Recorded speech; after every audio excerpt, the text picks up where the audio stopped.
Hello friends, आप सभी का स्वागत है द फ्यूचर एजुकेशन पर। इस वीडियो में आपको RSMSSB बोर्ड द्वारा कंप्यूटर की जो भर्ती निकाली गई थी 2021 में, उसका पूरा यहाँ पर क्वेश्चन पेपर मिलने वाला है सॉल्यूशन के साथ। ठीक है, सॉल्व्ड पेपर रहेगा ये। और फाइनल जो आंसर की जारी की है RSMSSB बोर्ड ने, उसके आधार पर आपको यहाँ पूरा पेपर मिलने वाला है RSMSSB बोर्ड का, ये कंप्यूटर का। तो दोस्तों, संगणक भर्ती भी कहते हैं जिसे हम, आगे की परीक्षा के लिए आपके इनमें से कोई सा भी क्वेश्चन आ सकता है काम में। तो इस वीडियो को एंड तक पूरा ज़रूर देखिएगा। मैं आपसे कहना चाहूँगा दोस्तों फिर से कि इस वीडियो को एंड तक पूरा ज़रूर देखिएगा, कहीं भी स्किप मत कीजिएगा। और साथ में चैनल पर नए आए हैं, चैनल को सब्सक्राइब कर लें।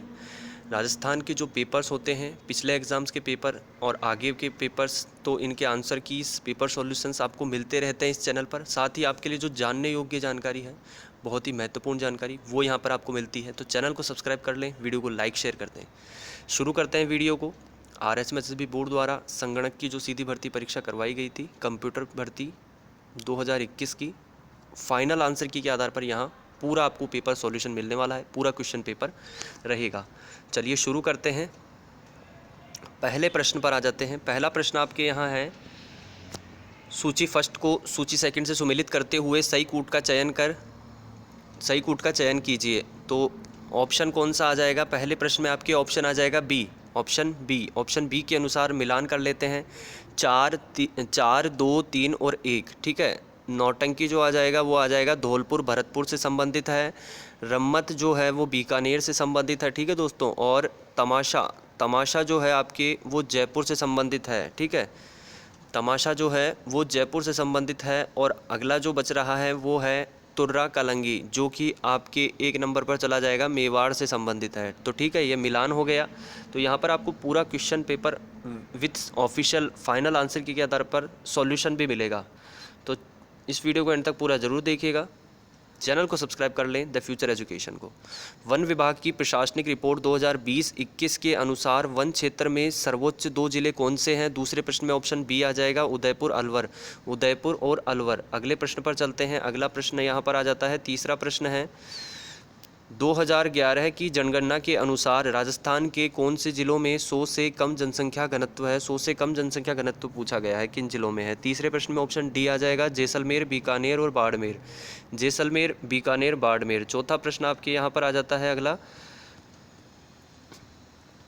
चौथा प्रश्न है, राजस्थान में सीताबाड़ी का मेला किस जिले में आयोजित होता है? राजस्थान में सीताबाड़ी का मेला किस जिले में आयोजित होता है? चौथे प्रश्न में ऑप्शन डी आ जाएगा दोस्तों, 12 जिले में। Option D 12। राजस्थान के संत पीपा के गुरु कौन थे? पांचवें प्रश्न में ऑप्शन बी आ जाएगा, रामानंद। ठीक है, राजस्थान के संत पीपा के गुरु कौन थे? रामानंद थे। अगले प्रश्न पर चलते हैं। छठा प्रश्न है, जवाई बांध योजना से सिंचित जिले हैं। जवाई बांध योजना से सिंचित जिले पाली और जालोर आ जाएगा। ऑप्शन ए, पाली और जालोर। ठीक है। सातवें प्रश्न पर चलते हैं। सातवां प्रश्न आ जाता है यहाँ पर,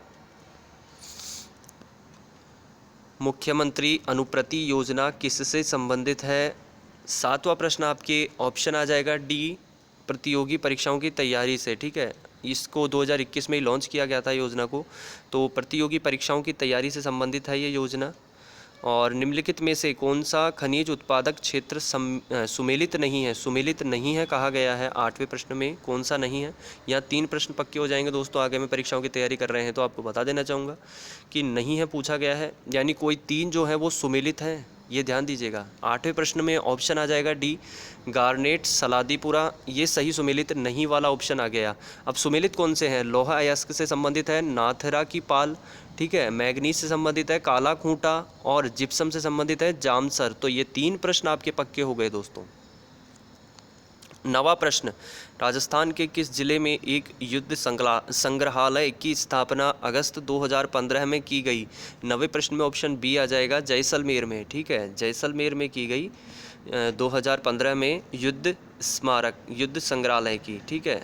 अगले पर चलते हैं। अगला प्रश्न है 10वां प्रश्न, राजस्थान के स्वतंत्रता आंदोलन के दौरान गिरफ्तार एवं निर्वासित होने वाली राजस्थान की पहली महिला थी? 10वें प्रश्न में ऑप्शन बी आ जाएगा, श्रीमती अंजना देवी चौधरी। श्रीमती अंजना देवी चौधरी। अगले प्रश्न पर चलते हैं। अगला प्रश्न है 11वां प्रश्न, राजस्थानी ताराभात की ओढ़नी का पहनावा किसमें प्रचलित है? 11वें प्रश्न में ऑप्शन सी आ जाएगा, आदिवासी महिलाएं, ऑप्शन सी। अगले पर चलते हैं।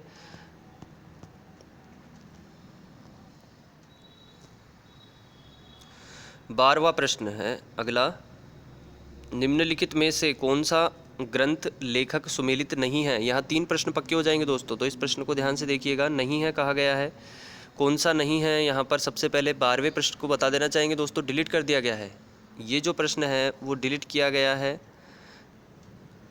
ठीक है। यहाँ पर आपके इस प्रश्न में कुछ समस्या रही, जिसके कारण RSMSB बोर्ड ने फाइनल आंसर की में से डिलीट कर दिया है। तो इस प्रश्न में आपके डिलीट हो गया है प्रश्न। अगले पर चलते हैं फिर। 13वां प्रश्न है, सबरीमाला अयप्पन मंदिर किस राज्य में स्थित है? 13वें प्रश्न में आपके ऑप्शन जो आएगा वो आ जाएगा सी, केरल राज्य में है। सबरीमल्ला भी कहते हैं जिसे, सबरीमाला अयप्पन मंदिर।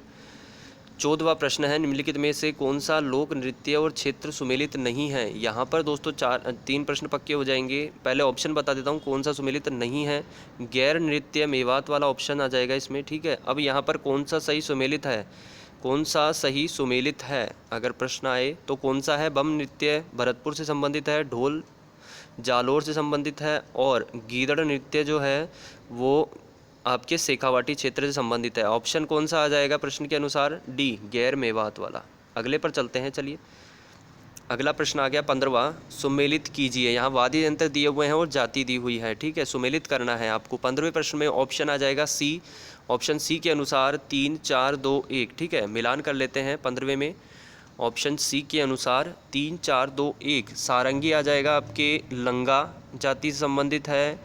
पुंगी जो है वो कालबेलिया जाति से संबंधित है। अगला आपके आ जाता है कामायचा मांगणियार से, दूसरे पर चला जाएगा मांगणियार से, और लास्ट में जो बच रहा है रावण हत्ता भोपे जाति से संबंधित है, ठीक है। रावण हत्ता किसके द्वारा बजाया जाता है? भोपो द्वारा, तो रावण हत्ता भोपे जाति से संबंधित है। अगले पर चलते हैं। 16वां प्रश्न है, भारत ने राफेल लड़ाकू विमान जो है वो किस देश से प्राप्त किए हैं? तो 16वें प्रश्न में ऑप्शन आ जाएगा ए, फ्रांस से, ऑप्शन ए फ्रांस। अगले पर चलते हैं।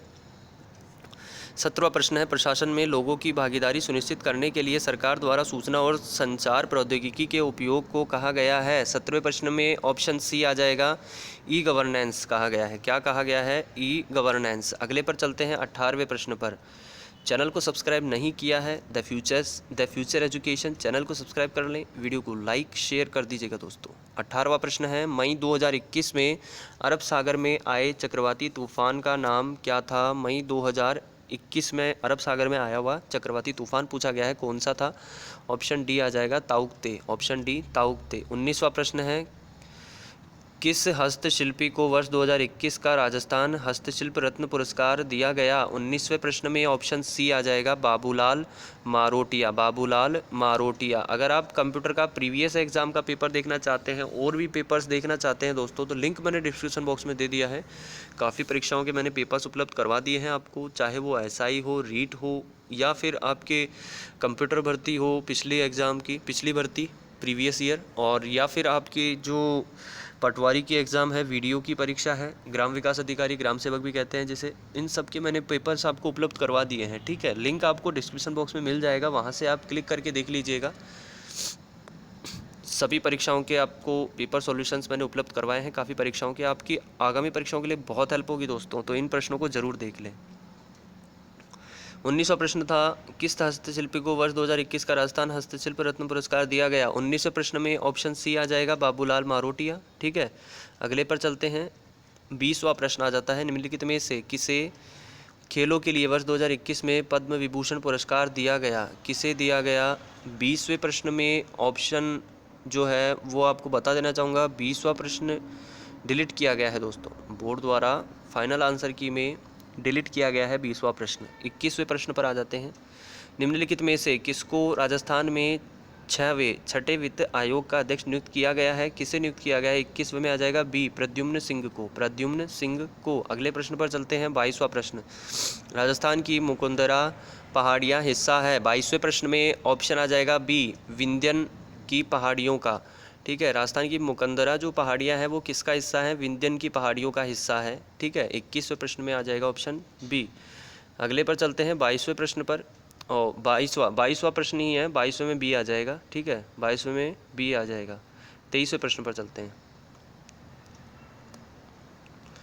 अगला प्रश्न है आपके निम्नलिखित में से कौन सा लिफ्ट नहर लाभान्वित जिला सुमेलित नहीं है। सुमेलित नहीं है कहा गया है, 3 प्रश्न यहाँ पक्के हो जाएंगे। प्रश्न को ध्यान से देखिएगा, कौन सा सुमेलित नहीं है। सबसे पहले बता देते हैं, वीर तेजाजी नागौर और जोधपुर वाला सुमेलित नहीं है। अब कौन से सुमेलित हैं दोस्तों, प्रश्न आ जाए कौन से सुमेलित है लिफ्ट नहर और लाभान्वित जिले, तो डॉक्टर करनी लिफ्ट नहर से संबंधित है बीकानेर और जोधपुर। गुरु जम्बेश्वर लिफ्ट नहर से संबंधित है बीकानेर, जोधपुर और जैसलमेर। और पोकरण झील से संबंधित जो है पोकरण नहर से, उससे संबंधित है जैसलमेर और जोधपुर, ठीक है। अगले प्रश्न पर चलते हैं। 24वां प्रश्न है, वन रिपोर्ट 2019 के अनुसार राजस्थान सर्वाधिक वन क्षेत्रफल वाले जिलों का सही घटता हुआ क्रम है। 24वें प्रश्न में ऑप्शन आपकी जो आ रहा है वो है B, option B, Udaipur, Baran, Pratapgarh, Alwar, ठीक है। घटता हुआ क्रम पूछा गया है, सही क्रम उदयपुर, बारां, प्रतापगढ़ और अलवर। अगले प्रश्न पर चलते हैं। प्रश्न आपने देख लिया होगा, वन रिपोर्ट 2019 के अनुसार राजस्थान सर्वाधिक वन क्षेत्रफल वाले जिलों का सही घटता हुआ क्रम पूछा गया है, उदयपुर, बारां, प्रतापगढ़ और अलवर आ जाएगा। 25वें प्रश्न पर चलते हैं। राजस्थान के निम्नलिखित में से कौन से जिले भूकंपों से सबसे कम प्रभावित हैं। भूकंपों से सबसे कम प्रभावित जिले पूछे गए हैं। बोर्ड द्वारा प्रश्न को डिलीट किया गया है, ठीक है, बोर्ड द्वारा आपके इस प्रश्न को जो है वो डिलीट किया गया है दोस्तों। 26वें प्रश्न पर आ जाते हैं। राजस्थान का निम्नलिखित में से कौन सा कंजर्वेशन रिजर्व संरक्षित क्षेत्र झुंझुनू जिले में अवस्थित नहीं है। 26वें में आपके जो प्रश्न पूछा है इसमें ऑप्शन आ जाएगा डी, गोगेलाव। कौन सा अवस्थित नहीं है झुंझुनू जिले में, गोगेलाव, ठीक है दोस्तों। 27वां प्रश्न, राजस्थान के किस जिले में राष्ट्रीय जीवाश्म उद्यान स्थित है। राष्ट्रीय जीवाश्म उद्यान जो है वो राजस्थान के किस जिले में स्थित है। 27वें प्रश्न में ऑप्शन आ जाएगा आपके डी, जैसलमेर में। 28वां प्रश्न, हाड़ौती प्रदेश की मृदा का प्रधान प्रकार है, ऑप्शन ए आ जाएगा वर्टिसॉल। अगले प्रश्न पर चलते हैं। 29वां प्रश्न, राजस्थान राज्य औद्योगिक विकास एवं निवेश निगम रीको गठित किया गया था, कब गठित किया गया था रीको, तो 29वें में आपके बता देना चाहेंगे दोस्तों, डिलीट किया गया है बोर्ड द्वारा। अगले प्रश्न पर चलते हैं, ठीक है। अगला प्रश्न है 30वां प्रश्न। 30वां प्रश्न है, निम्नलिखित कथनों पर विचार कीजिए तथा सही उत्तर का चयन नीचे दिए गए कूटों से कीजिए। यहाँ पर कौन से कथन सही हैं ये पूछा गया है, ठीक है। प्रश्न कौन सा था आपके, 30वां था, है ना। तो 30वें में आपके ऑप्शन जो आएगा वो सी आ रहा है, सी में 2 और 3 सही है। उत्खात स्थलाकृति चंबल बेसिन में मिलती है और रघुनाथगढ़ उत्तरी अरावली का सर्वोच्च शिखर है। अगले पर चलते हैं, चलिए। प्रश्न आ जाता है 31वां, ज्यामितिक माध्य के लिए कौन सा कथन सत्य नहीं है। ज्यामितिक माध्य के लिए कौन सा कथन सत्य नहीं है, कौन सा कथन सत्य नहीं है पूछा गया है, और कौन से कथन सत्य हैं ये भी बता दूंगा। 31वें में आपके ऑप्शन आएगा बी के अनुसार यह उपचायों की अन्य बीज गणितीय विवेचन के लिए उपयुक्त नहीं है। ये वाला ऑप्शन जो है वो सही सत्य नहीं है, बाकी तीनों सत्य हैं। यह दिए गए समुच्चय के सभी समंकों पर आधारित है, सत्य है, ठीक है। और यदि समुच्चय के किसी अवयव का मान 0 हो तो ज्यामितिक माध्य की गणना नहीं की जा सकती, सत्य है। यह श्रेणी के सुदूर मानों से बहुत कम प्रभावित होता है, यह भी सही है। प्रश्न के अनुसार ऑप्शन आ जाएगा दूसरा, ऑप्शन बी, ठीक है। प्रश्न देख लिया होगा, ज्यामितिक माध्य के लिए कौन सा कथन सत्य नहीं है, ऑप्शन बी आ जाएगा। 32वां प्रश्न है, प्रथम n प्राकृतिक संख्याओं का प्रसरण है। 32वें प्रश्न में ऑप्शन डी आ जाएगा, n² - 1/12, n² - 1/12। अगला प्रश्न है 33वां प्रश्न, 2 श्रेणियों की संगता की तुलना करने के लिए सबसे उपयुक्त माप है, कौन सा माप है। 33 में आ जाएगा ऑप्शन सी, विचलन गुणांक, विचलन गुणांक। अगला प्रश्न आपके यहाँ पर आ जाता है 34वां, दिए हुए समंकों, एक दिए हुए समंकों का माध्य माध्य दिया गया है 6.5, माध्यिका दी गई है 6.3 तथा बहुलक आपके दिया गया है 5.4 है, तो यह प्रतिनिधित्व करता है 34, ऑप्शन डी, धनात्मक वैषम्यित बंटन, ठीक है, धनात्मक वैषम्यित बंटन। अगले पर चलते हैं दोस्तों। अगर आपके पास पेपर है तो आप देख रहे होंगे कि आपका जो सीरीज़ है वो मैच नहीं कर रही है, तो कैसे करें। तो ये आप सीरीज़ देख सकते हैं, पेपर की सीरीज़ जो मास्टर पेपर है उसकी सीरीज़ ये है। अगर आपके पेपर पर भी यही निशान है नीचे की तरफ, तो आपकी जो आंसर की है वो इस पेपर से मैच खा जाएगी, ठीक है। अगले पर चलते हैं प्रश्न पर।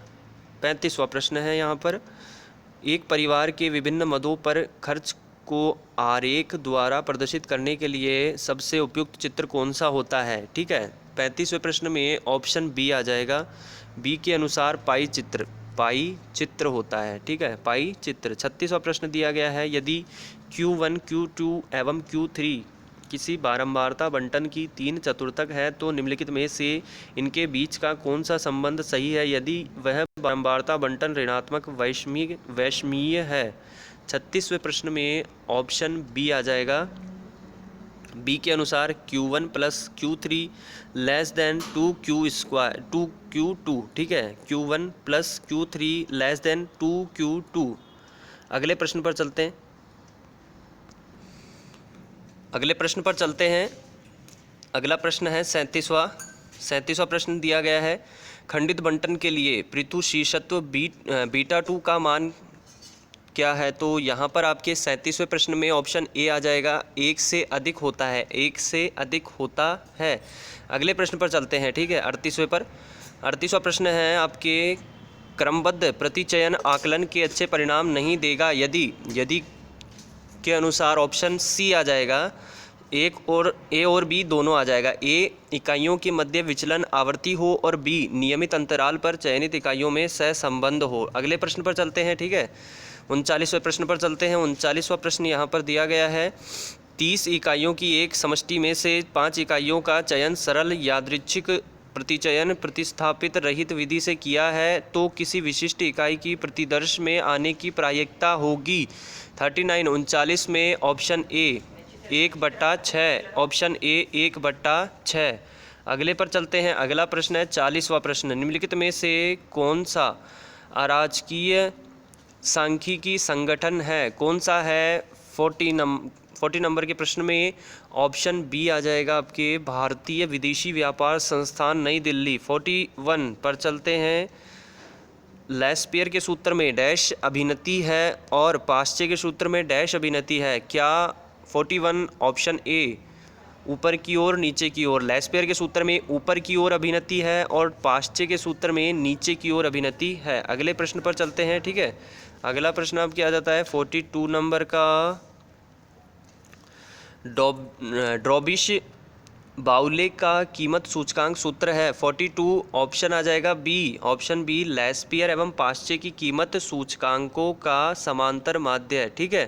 42 में ऑप्शन बी आ जाएगा। अगले पर चलते हैं 43, कृषि जनगणना का मुख्य उद्देश्य होता है। कृषि जनगणना का मुख्य उद्देश्य क्या होता है। 43 ऑप्शन आ जाएगा आपके डी, उपरोक्त सभी, ठीक है, सभी के अनुसार आर्थिक एवं सांख्यिकी निदेशालयों को जरूरी आंकड़े उपलब्ध करना, पटवारी द्वारा गांव के आंकड़ों का निरीक्षण करना, जमीन का जंगल और कृषि योग्य जमीन में विवरण करना। अगले प्रश्न पर चलते हैं 44, निम्न में से कौन सा CSO का वार्षिक प्रकाशन है। 44 में ऑप्शन आ जाएगा डी, केवल ए तथा बी, ए भारत का सांख्यिकी एब्स्ट्रैक्ट और बी राष्ट्रीय आय का आकलन, ठीक है। तो कौन सा CSO का वार्षिक प्रकाशन है, भारत का राष्ट्रीय एब्स्ट्रैक्ट और राष्ट्रीय आय का आकलन। अगले प्रश्न पर चलते हैं 45 है, आधार वर्ष में किसी व्यक्ति की आय 2000 रुपये प्रतिवर्ष तथा चालू वर्ष में 5000 रुपये प्रतिवर्ष है। यदि उपभोक्ता मूल्य सूचकांक 325 हो तो उस व्यक्ति को समान जीवन स्तर बनाए रखने के लिए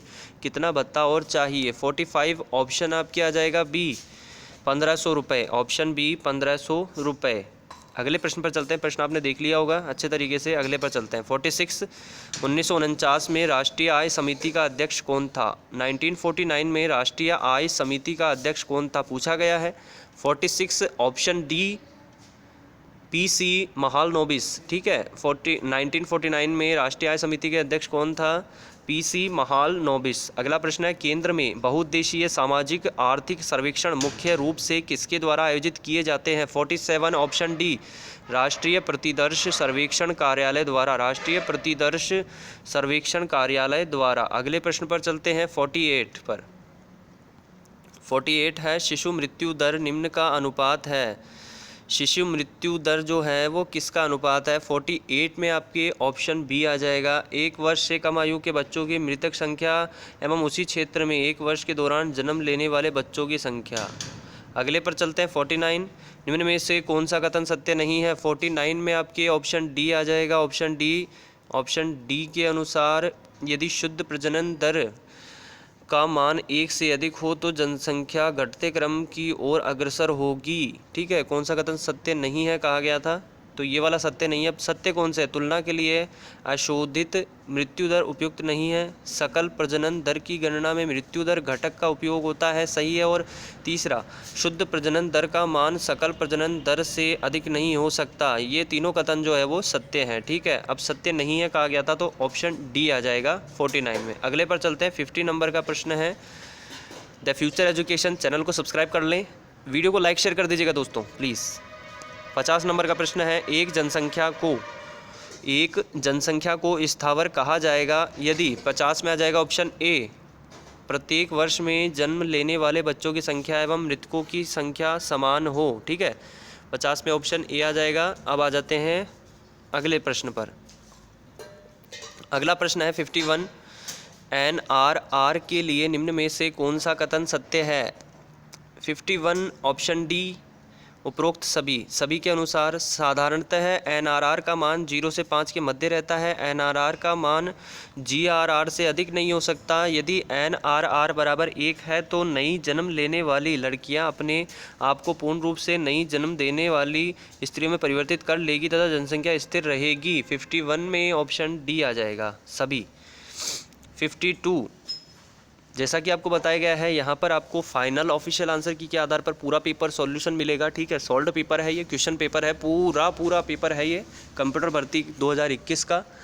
आगामी परीक्षाओं के लिए आपके इनमें से कोई सा प्रश्न आ सकता है। जो भी आपका सिलेबस का प्रश्न है वो आपके आ सकता है, तो उस अनुसार तैयारी कीजिए, यहाँ पढ़ लीजिएगा। और भी पेपर्स आप देख सकते हैं, मैंने काफ़ी पेपर्स उपलब्ध करवाए हैं। जीके के ही अगर आपको प्रश्न देखने हैं तो इनमें बीच बीच में प्रश्न दिए हुए हैं जीके के, लास्ट में भी शायद आपको जीके के कुछ क्वेश्चन मिल जाएंगे, तो वीडियो को एंड तक पूरा जरूर देखिएगा दोस्तों। 52, BYX और BXY दो समाश्रयण गुणांक है। यदि BYX ग्रेटर देन 0 तो BXY होगा। 52 में ऑप्शन ए आ जाएगा धनात्मक, ठीक है। अगले पर चलते हैं 53, समंकों के एक समूह के लिए आकलन y का समीकरण y बराबर 5 - 2x की गणना की गई है, तो निम्न में से कौन सा कथन सही है? 53 ऑप्शन बी आ जाएगा, रेखा का ढलान नकारात्मक है। रेखा का ढलान जो है वो नकारात्मक है। अगले पर चलते हैं 54, दो यादृच्छिक चरों x तथा y की प्रतीपगमन रेखाएं हैं। 54 में आपके ऑप्शन आ जाएगा सी, ऑप्शन सी, ठीक है। यहाँ पर आपके प्रश्न दिया गया था 3x + 2y - 26 बराबर 0, 6x + y - 31 बराबर 0 हो तो x तथा y के माध्यमान क्रमशः होंगे 4 और 7 आ जाएगा ऑप्शन सी, ठीक है। 54 में आ जाएगा ऑप्शन सी 4 और 7। 55 नंबर का प्रश्न है, यदि x एवं y दो यादृच्छिक चर हो तथा a b c d कोई अन्य संख्याएं हों एवं a ≠ 0 c ≠ 0 हो तो ax + b तथा cy + d के मध्य सहसंबंध गुणांक होगा। प्रश्न संख्या 55 में आपके ऑप्शन आ जाएगा 55 में डी, ऑप्शन डी के अनुसार r ब्रैकेट में आ जाएगा ax + b cy + d बराबर ac बटा ac r x y, ठीक है। अगले पर चलते हैं 56, निम्न में से कौन सा कथन सत्य नहीं है? 55 में 56 है। निम्न में से कौन सा कथन सत्य नहीं है? 56 में आपके ऑप्शन ए आ जाएगा, सहसंबंध गुणांक दोनों प्रतीपगमन गुणांकों का समांतर माध्य होता है। ठीक है, ये वाला सत्य नहीं है। अब कौन सा सत्य है? प्रतीपगमन गुणांक केंद्र परिवर्तन से प्रभावित नहीं होते परंतु पैमाने में परिवर्तन से प्रभावित होते हैं। सही है। अगला है, यदि r बराबर 0 हो तो दोनों प्रतीपगमन रेखाएं एक दूसरे के लंबवत होगी। सही है। दोनों प्रतीपगमन गुणांक एवं सहसंबंध गुणांक का चिन्ह समान होता है। सही है। ठीक है, अगले पर चलते हैं। अगला प्रश्न आपके आ जाता है 57 नंबर का। 1975 को आधार मानकर उपनति रेखा y बराबर 20.6 प्लस 1.68 x है। यदि आधार को 1971 पर बदल दिया जाए तो उपनति का समीकरण होगा। 57 में आपके ऑप्शन बी आ जाएगा। बी के अनुसार y बराबर 13.88 प्लस 1.68 x। ठीक है, 57 ऑप्शन बी। 58 नंबर का प्रश्न है, मौसमी विचलनों के मापन में निम्न में से किस माप में दिए हुए समांकों का तुलनात्मक रूप से कम उपयोग होता है? 58 में आ जाएगा ऑप्शन सी, चल माध्य अनुपात विधि। चल माध्य अनुपात विधि। अगले प्रश्न पर चलते हैं। अगला प्रश्न है 59, अवशिष्ट रीति निम्न के मापन में प्रयोग की जाती है। अवशिष्ट रीति किसके मापन में प्रयोग की जाती है? 59 में आपके ऑप्शन आ जाएगा सी। ऑप्शन सी, चक्रीय विचरण। चक्रीय विचरण, ऑप्शन सी। 60 नंबर का प्रश्न है, दिए हुए 6 मानों 15, 24, 18, 33, 42, 54 के लिए 3 वर्षीय चल माध्य है। 60 में आपके ऑप्शन ए आ जाएगा दोस्तों, 19, 25, 31, 43। 19, 25, 31, 43। ठीक है, 60 में आ जाएगा ऑप्शन ए। अगला है 61, पूर्ति वक्र भाग है। पूर्ति वक्र जो है वो किसका भाग है? 61 में आपके ऑप्शन सी आ जाएगा, सीमांत लागत वक्र का। सीमांत लागत वक्र का। 62, निम्नलिखित में से कौन सा एक मांग वक्र के दाहिनी ओर खिसकने का कारण नहीं है? 62 में ऑप्शन डी आ जाएगा, निकृष्ट वस्तु के लिए उपभोक्ता की आय में वृद्धि। निकृष्ट वस्तु के लिए उपभोक्ता की आय में वृद्धि। अगले पर चलते हैं 63 में, कृषि गणना 2015-16 के अनुसार राजस्थान में कुल प्रचालित भूमि जोतों की संख्या थी। 63 में ऑप्शन बी आ जाएगा, 76.55 लाख। 76.55 लाख। अगले पर चलते हैं 64, निम्नलिखित में से कौन सा कथन सही नहीं है? 64 में सही नहीं कथन पूछा गया है। 64 में आपके ऑप्शन डी आ जाएगा, उपरोक्त में से कोई नहीं। ठीक है, कौन सा निम्न में से कौन सा कथन सही नहीं है? 64 में ऑप्शन डी आ जाएगा, उपरोक्त में से कोई नहीं, यानी सभी कथन सही है। अगले पर चलते हैं 65 है, निम्नलिखित में से कौन सी एक पूर्ण प्रतियोगिता में फर्म के अल्पकालीन संतुलन के द्वितीय क्रम की शर्त है? 65 ऑप्शन सी, एम आर का ढाल लेस देन एम सी का ढाल। एम आर का ढाल लेस देन एम सी का ढाल। अगला प्रश्न आपके 66 है, अनवरत योजना के प्रथम प्रतिपादक कौन थे? अनवरत योजना के। ठीक है, 66 में ऑप्शन सी आ जाएगा, गुन्नार मिर्डल। Gunnar Myrdal. 67 में आ जाते हैं। 67, राजस्थान अक्षय ऊर्जा निगम लिमिटेड RRECL का गठन किन दो संस्थाओं का विलय करके किया गया है? RRECL का गठन जो है वो किन दो संस्थाओं का विलय करके किया गया है? तो ऑप्शन आ जाएगा सी। 67 है ये, और ऑप्शन आ जाएगा सी, राजस्थान राज्य ऊर्जा निगम लिमिटेड एवं राजस्थान ऊर्जा विकास एजेंसी। अगले पर चलते हैं 68 है, निम्नांकित को सुमेलित कीजिए। विकास संस्था दी हुई है और स्थापना वर्ष दिए हुए हैं। 68 में आपके ऑप्शन बता देते हैं। सबसे पहले ऑप्शन बी आ जाएगा। बी के अनुसार 4, 3, 2, 1 मिलान कर लेते हैं। चलिए, राजस्थान वित्त निगम जो है वो आ जाएगा 1955, और राजस्थान राज्य औद्योगिक विकास एवं निवेश निगम आ जाएगा 1980। अगला है राजस्थान राज्य पथ परिवहन निगम 1964, और काजरी की स्थापना 1959 में की गई थी। ठीक है, तो 4, 3, 2, 1 वाला ऑप्शन आ जाएगा।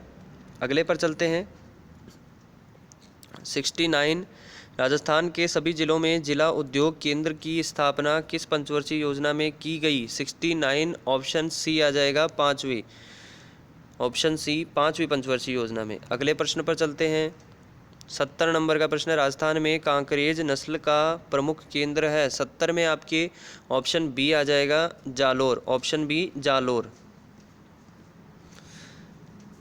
अगला प्रश्न है 71, एक निश्चित राशि साधारण ब्याज की किसी दर से 6 वर्षों में तिगुनी हो जाती है, कितने वर्षों में यह 5 गुना हो जाएगी? 71 में ऑप्शन जो आ जाएगा वो आ जाएगा डी, 12 वर्ष। ठीक है, 71 में ऑप्शन डी आ जाएगा 12 वर्ष। 72, एक आयत की लंबाई और चौड़ाई में क्रमशः +30% और -20% का परिवर्तन किया जाता है, आयत के क्षेत्रफल में कितने प्रतिशत परिवर्तन हुआ है? 72 में ऑप्शन डी आ जाएगा +4%। ठीक है, 4% की वृद्धि होगी। 73, यदि आपके दिया हुआ है रूट में 0.014 गुणा 0.14 पी बराबर 0.014 गुणा 0.14 रूट में है Q, तो P अपॉन Q का मान है 73 में ऑप्शन सी आ जाएगा 0.00196, 0.00196। 74, यहाँ प्रश्न है आपके रूट में दिया हुआ है 21 प्लस 3 रूट में है 59 प्लस रूट में 16 प्लस 3 रूट 722 प्लस रूट में 49 का मान है। तो 74 में आपके ऑप्शन बी आ जाएगा 5, ऑप्शन बी 5। इसको अगर आप हल करते हैं दोस्तों तो किस प्रकार से करते हैं, यहाँ से पीछे से हल किया जाता है। इसे पहले 49 को हल करेंगे और इसका आ जाएगा 7। ठीक है, रूट खोलने पर तो इसका 7 आ जाएगा, उसको प्लस कर देंगे 722 में, तो 729 हो जाएगा। और इसका हमें निकालना जो है वो क्यूब निकालनी है, तो इसमें घनमूल करना होगा इसका। ठीक है, तो इस प्रकार से हमें इसको हल करना है। इस प्रश्न को इस प्रकार से हल कीजिएगा आगे से, अगर आपको नहीं पता है तो बता देना चाहूँगा। 75, एक विद्यार्थी ने एक संख्या को 2/3 से गुणा करने की बजाय 2/3 से विभाजित कर दिया, गणना में कितने प्रतिशत त्रुटि है? 75 ऑप्शन ए आ जाएगा 125%। ठीक है, 75 में आ जाएगा ऑप्शन ए 125% की। 76 में चलते हैं। दूध और पानी के 30 लीटर मिश्रण में दूध और पानी का अनुपात 7:3 है। इस अनुपात को 3:7 बनाने के लिए मिश्रण में मिलाए जाने वाले पानी की मात्रा क्या होगी? 76 में आपके ऑप्शन जो आएगा वो ए आ जाएगा 40 लीटर, 40 लीटर। यहाँ प्रश्न है 77, 36.3 भार 43 भाग 7 बराबर है, तो 77 में ऑप्शन ए आ जाएगा 5 पॉइंट भार 19। अगले प्रश्न पर चलते हैं। 78, ए सबसे छोटी संख्या है ताकि दोनों 1452 गुणा ए और 1452 भाग ए पूर्ण वर्ग संख्याएं हैं। ए बराबर होगा 78 में ऑप्शन आ जाएगा आपके बी 3, ऑप्शन बी 3 आ जाएगा ए का मान। अगला प्रश्न है 79 है, एक वर्ष में एक गांव की जनसंख्या में 5% की वृद्धि हो जाती है और अगले वर्ष में 5% की कमी हो जाती है। यदि दूसरे वर्ष के अंत में गांव की जनसंख्या 7,980 है तो प्रथम वर्ष के प्रारंभ में इसकी जनसंख्या थी। ऑप्शन बी आ जाएगा 8,000। ठीक है, 79 में ऑप्शन बी आ जाएगा 8,000। अगले पर चलते हैं। अगला प्रश्न यहाँ आ जाता है 80 नंबर का, एक ट्रेन 50 किमी घंटा की औसत गति से समय पर अपने गंतव्य पर पहुंच जाती है। यदि यह 40 किमी प्रति घंटा की औसत गति से जाती है तो यह 30 मिनट की देरी से अपने गंतव्य पर पहुंचती है। कुल यात्रा की लंबाई कितनी है? 80 नंबर के प्रश्न में ऑप्शन ए आ जाएगा 100 किलोमीटर है, 100 किमी। अगला प्रश्न 81 है, MS एक्सेल में पंक्तियों की संख्या बराबर है। 81 में आपकी ऑप्शन बी आ जाएगा 65,536। कंप्यूटर के प्रश्न आ गए हैं, चलिए आगे चलते हैं। द फ्यूचर एजुकेशन चैनल को सब्सक्राइब नहीं किया तो चैनल को सब्सक्राइब कर लें और वीडियो को लाइक शेयर कर दीजिएगा। अगले प्रश्न पर चलते हैं दोस्तों।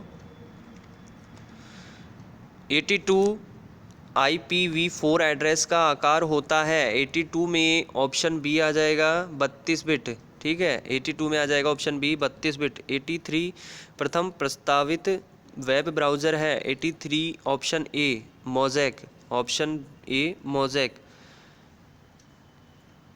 84 में आ जाते हैं, एक प्रेजेंटेशन में स्लाइड्स को प्रस्तुत करने के लिए प्रयोग में लाए गए स्पेशल इफ़ेक्ट कहलाते हैं। 84 ऑप्शन आ जाएगा सी ट्रांजिशंस, ठीक है।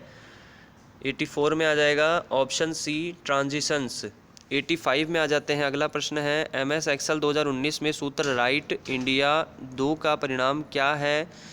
85 option B IA, option B IA। 86 Microsoft office 365 word में निम्न में से कौन सा टैब डॉक्यूमेंट कंटेंट एरिया में रंग बदलने हेतु काम आता है। 86 में ऑप्शन डी आ जाएगा डिज़ाइन टैब, ठीक है। कौन सा टैब है, डिज़ाइन टैब। अगले पर चलते हैं, अगला प्रश्न है 87 MS एक्सेल 2019 डाटा शीट का डिफ़ॉल्ट फॉन्ट डैश है। 87 में ऑप्शन सी आ जाएगा कैलिबरी 11 पॉइंट, ठीक है। MS एक्सेल 2019 डाटा शीट का डिफ़ॉल्ट फॉन्ट क्या है, कैलिबरी 11 पॉइंट। 87 option C. 88 किसी कैरेक्टर के लिए प्रयोग में लाया जाने वाला अधिकतम फॉन्ट साइज क्या है। 88 में आपके ऑप्शन आ जाएगा दोस्तों सी 1638, ठीक है। 1638 1638। 89 में आ जाते हैं, 89 है टेक्स्ट का कॉन्केटिनेशन किस का प्रयोग करके किया जा सकता है। 89 में ऑप्शन डी आ जाएगा %, ठीक है, %। अगले पर चलते हैं 90 नंबर के प्रश्न पर। अगला प्रश्न है 90 सबसे पुराना स्प्रेडशीट पैकेज है। 90 में आ जाएगा ऑप्शन ए विजी कैल्क, ठीक है, VISICALC। 91 में आ जाते हैं, MS एक्सेल 2019 में वर्तमान में चुनी हुई सेल का पता दर्शाया जाता है। 91 में ऑप्शन ए आ जाएगा नेम बॉक्स में, ठीक है। 91 में आ जाएगा ऑप्शन ए नेम बॉक्स में। अगला प्रश्न है 92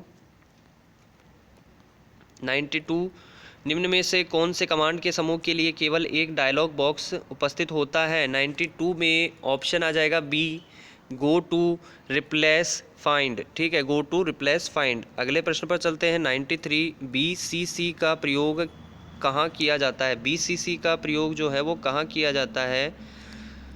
93 में ऑप्शन सी आ जाएगा ईमेल, ठीक है। BCC का प्रयोग कहाँ किया जाता है, ईमेल में। अगला प्रश्न है 94 फॉन्ट का आकार घटाने के लिए निम्न में से किसका प्रयोग किया जाता है। 94 ऑप्शन डी आ जाएगा बी और सी दोनों का। बी कंट्रोल प्लस आपके ये ब्रैकेट आ जाएगा, ठीक है, देख सकते हैं लेफ़्ट साइड वाला, और बड़ा ब्रैकेट है, और साथ में control plus shift plus less than आ जाएगा। 94 में आपके ऑप्शन डी आ जाएगा बी और सी दोनों, बी और सी दोनों आ जाएगा। अगले पर चलते हैं 95 MS एक्सेल में निम्न में से कौन सा फॉर्मूला सिस्टम की वर्तमान दिनांक देगा। 95 ऑप्शन सी ए और बी दोनों, ठीक है। फर्स्ट आ जाएगा टुडे ब्रैकेट में, ठीक है, और दूसरा है नाउ ब्रैकेट, तो इस ऑप्शन आ जाएगा 95 में सी। अगला प्रश्न है 96 डाटा विनिमय के लिए निम्न में से कौन सा संभावित तरीका नहीं है। कौन सा तरीका नहीं है। 96 में डी आ जाएगा मल्टीप्लेक्स नहीं है। अब कौन से तरीके हैं डाटा विनिमय के लिए, हाफ डुप्लेक्स है, फुल डुप्लेक्स है और सिंप्लेक्स है। चलिए अगले पर चलते हैं 97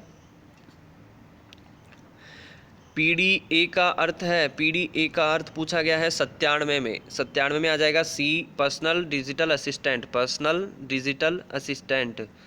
98 अगला प्रश्न 98 निम्न में से कौन सी सर्विस यह 98 98 निम्न में से कौन सी सर्विस यह पुष्टि करने के लिए बनाई गई है कि उक्त कंप्यूटर आईपी एड्रेस के साथ अस्तित्व में है और नेटवर्क से जुड़ा है? 98 में ऑप्शन डी आ जाएगा, ping. Option D, ping, PING। अगला 99, द फ्यूचर एजुकेशन चैनल को सब्सक्राइब कर लें, वीडियो को लाइक शेयर कर दीजिएगा दोस्तों। MS पावर पॉइंट 2007 की स्लाइड में चुनी हुई आकृतियों का समूह बनाने हेतु निम्न में से कौन से शॉर्टकट का उपयोग होता है? 99 में आ जाएगा ऑप्शन बी, Ctrl+G, Ctrl+G। ये जो आपको पेपर बताया गया है कंप्यूटर भर्ती 2021 का मास्टर पेपर है और फाइनल आंसर की के आधार पर यहाँ आपको सॉल्व्ड पूरा पेपर यहाँ मिल रहा है। तो आगे भी आपको वीडियोस प्राप्त करने हैं इसी प्रकार के, आपके लिए ज़रूरी जानकारी प्राप्त करनी है तो चैनल को सब्सक्राइब कर लें, वीडियो को लाइक शेयर कर दें। और भी वीडियोज़ आप देख सकते हैं, लिंक मैंने डिस्क्रिप्शन बॉक्स में दे दिया है। MS एक्सेल 2019, ठीक है, MS एक्सेल 2019 में निम्न में से किस ऑपरेटर की प्रधानता सर्वाधिक है? 100 में आ जाएगा ऑप्शन डी, ठीक है, परसेंटेज। Option D, percentage. तो ये कंप्यूटर भर्ती का पेपर आपको उपलब्ध करवाया गया है द फ्यूचर एजुकेशन द्वारा। चैनल को सब्सक्राइब कर लें, वीडियो को लाइक शेयर कर दें। अगले वीडियो में आपसे मुलाकात होगी। जय हिंद, जय भारत।